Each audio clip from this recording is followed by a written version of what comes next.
ہم نے نفس لوامہ میں دیکھا تھا نا 3 چیزیں، مجاہدہ، محاسبہ اور مراقبہ. مجاہدہ میں جیسے دیکھا تھا کہ کوشش کرنی ہے، ان کے اس میں یقین، توکل، صبر سب کچھ آ جاتا ہے.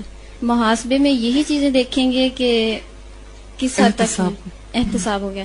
اور مراقبے میں ہم نے دیکھا تھا کہ اللہ کے بارے میں غور و فکر، کثرت سے یاد کرنا، اور پھر وہ توبہ اور استغفار آ جائے گی.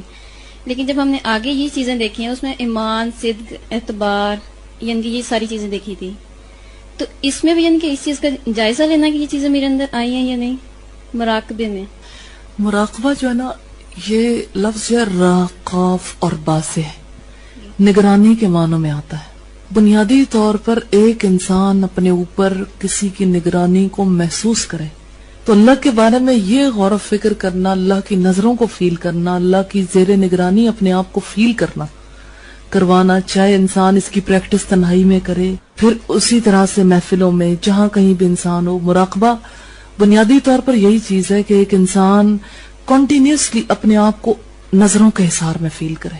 تو اللہ کی ذات پر غور و فکر ہے کہ اللہ مجھے دیکھتا ہے، اللہ میری سنتا ہے، اللہ میرے سارے حالات جانتا ہے، میری خبر رکھتا ہے، میں جو کچھ کروں گی اس کے علم میں ہوگا، میرے اندر کوئی خیال آئے گا وہ بھی وہ جانتا ہے. تو اللہ کی ذات کے بارے میں یوں اپنے تعلق کے ساتھ غور و فکر کہ اس کو نگران محسوس کر سکے، اس کی نگرانی پر یقین دل کے اندر اترا ہے. کیونکہ یہی نگرانی جو ہے انسان کو سیدھا کرتی، یہ نگرانی کا احساس انسان سے غلطیاں چھڑواتا ہے، اسی کی وجہ سے انسان نیکی کے راستے پہ چلتا ہے. تینوں کی اگر پریکٹیکل کوئی ہو جائے ایگزامپل.